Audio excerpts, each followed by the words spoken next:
കത്തോലിക്ക സഭയിലെ മരിയ ഭക്തർ കർമ്മല മാതാവിന്റെ ഉത്തരീയം ആത്മീയ സംരക്ഷണത്തിന്റെ അടയാളമായും സുവിശേഷ മൂല്യങ്ങൾക്കനുസരിച്ച് ജീവിക്കാനുള്ള പ്രതിജ്ഞാബദ്ധവുമായാണ് വിശ്വാസികൾ ഇതിനെ കാണുന്നത്. എന്നാൽ കേവലം ഒരു ഭക്തിവസ്തു എന്നതിനപ്പുറം ഉത്തരീയം ധരിക്കുന്ന ഏവരും അറിഞ്ഞിരിക്കേണ്ട 12 പ്രധാന കാര്യങ്ങളുണ്ട്. അതിലൊന്നാമത്തേതാണ് ഇതൊരു ഏലസോ അന്ധവിശ്വാസമോ അല്ല എന്നുള്ളത്. ഉത്തരീയം ധരിച്ചതുകൊണ്ട് മാത്രം ഒരാൾക്ക് പാപമോചനമോ സ്വർഗരാജ്യമോ ഉറപ്പാകുന്നില്ല.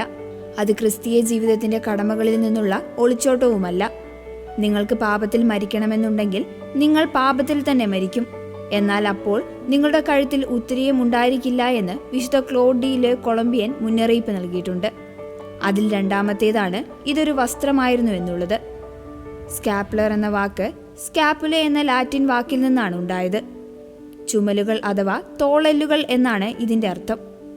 പണ്ടുകാലത്ത് സന്യാസിമാർ ജോലി ചെയ്യുമ്പോൾ ധരിച്ചിരുന്ന ഒരു മേലങ്കിയായിരുന്നു ഇത്. പിൽക്കാലത്ത് മാതാവിനോടുള്ള ഭക്തിയുടെ അടയാളമായി കർമ്മലീത്ത സന്യാസിമാർ ഇത് സ്വീകരിച്ചു. മൂന്നാമത്തേതാണ് മാതാവ് നൽകിയ സ്വർഗീയ സമ്മാനം എന്നുള്ളത്. പരമ്പരാഗത വിശ്വാസമനുസരിച്ച് 1251 ജൂലൈ 16 പരിശുദ്ധ കന്യകാമറിയം വിശുദ്ധ സൈമൺ സ്റ്റോക്കിന് നൽകിയതാണ് ഈ ഉത്തരീയം. ഇത് നിനക്കും എല്ലാ കർമ്മലീത്തക്കാർക്കുമുള്ള സവിശേഷമായ അടയാളമാണ്. ഉത്തരീയം ധരിച്ചു മരിക്കുന്നവരാരും നിത്യനരകാഗ്നി അനുഭവിക്കുകയില്ല എന്ന് മാതാവ് അരുളി ചെയ്തു. പിന്നീട് സഭ ഇത് സാധാരണക്കാരായ വിശ്വാസികൾക്കും നൽകാൻ അനുവാദം നൽകി. നാലാമത്തേതാണ് ഒരു കുഞ്ഞു സന്യാസ വസ്ത്രം എന്നുള്ളത്. കർമ്മലീത്ത സന്യാസ വസ്ത്രത്തിന്റെ ഒരു ലഘുരൂപമാണിത്. തവിട്ട് അല്ലെങ്കിൽ കാപ്പി നിറത്തിലുള്ള 2 ചെറിയ തുണിക്കഷ്ണങ്ങൾ ഒരു നൂലിൽ കോർത്താണ് ഇത് നിർമ്മിക്കുന്നത്. ഒരു ഭാഗം നെഞ്ചിലും മറുഭാഗം പുറകിലും വരത്തക്ക വിധം വസ്ത്രങ്ങൾക്കുള്ളിലാണ് ഇത് ധരിക്കേണ്ടത്. അഞ്ചാമത്തേതാണ് ദൈവമാതാവിന്റെ സേവന യൂണിഫോം എന്നുള്ളത്. വിശുദ്ധ അൽഫോൺസ് ലിഗോരിയുടെ വാക്കുകളിൽ, ഭൂമിയിലെ ഭരണാധികാരികൾ തങ്ങളുടെ സേവകർ യൂണിഫോം ധരിക്കുന്നത് ഇഷ്ടപ്പെടുന്നത് പോലെ മാതാവിന്റെ ദാസന്മാർ അവളുടെ ഉത്തരീയം ധരിക്കുന്നത് കാണുമ്പോൾ അമ്മ സന്തോഷിക്കുന്നു എന്നാണ് പറയുന്നത്. ആറാമത്തേതാണ് 3 ആത്മീയ അർത്ഥങ്ങൾ. ഉത്തരീയം പ്രധാനമായും 3 കാര്യങ്ങളെ സൂചിപ്പിക്കുന്നു.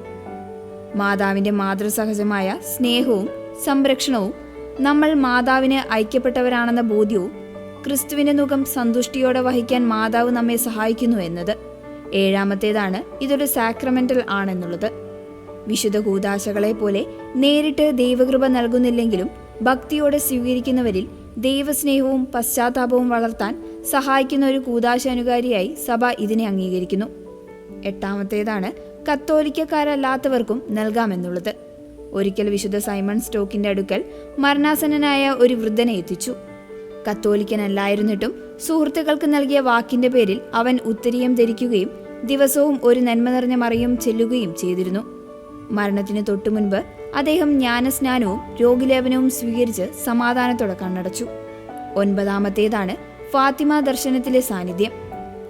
ഫാത്തിമയിലെ അവസാന ദർശനത്തിൽ മാതാവ് കർമ്മലീത്ത സന്യാസ വസ്ത്രം ധരിച്ച് കയ്യിൽ ഉത്തരീയവുമായി പ്രത്യക്ഷപ്പെട്ടതായി സിസ്റ്റർ ലൂസിയ സാക്ഷ്യപ്പെടുത്തിയിട്ടുണ്ട്.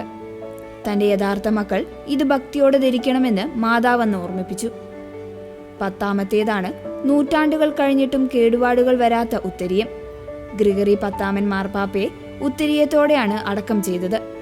600 വർഷങ്ങൾക്ക് ശേഷം അദ്ദേഹത്തിന്റെ കല്ലറ തുറന്നപ്പോൾ ആ ഉത്തരീയം ഒട്ടും കേടുപാടുകൾ കൂടാതെ കാണപ്പെട്ടു. വിശുദ്ധ അൽഫോൺസ് ലിഗോരിയുടെ കാര്യത്തിലും ഇത് സംഭവിച്ചു.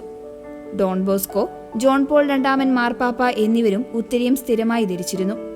11ാമത്തേതാണ് ഉത്തരീയം എങ്ങനെ ധരിക്കുന്നു എന്നുള്ളത്. ആദ്യമായി ഉത്തരീയം ധരിക്കുമ്പോൾ ഒരു വൈദികൻ അത് ആശീർവദിച്ച് പ്രത്യേക പ്രാർത്ഥനയോടെ വേണം ഇത് ധരിക്കാൻ.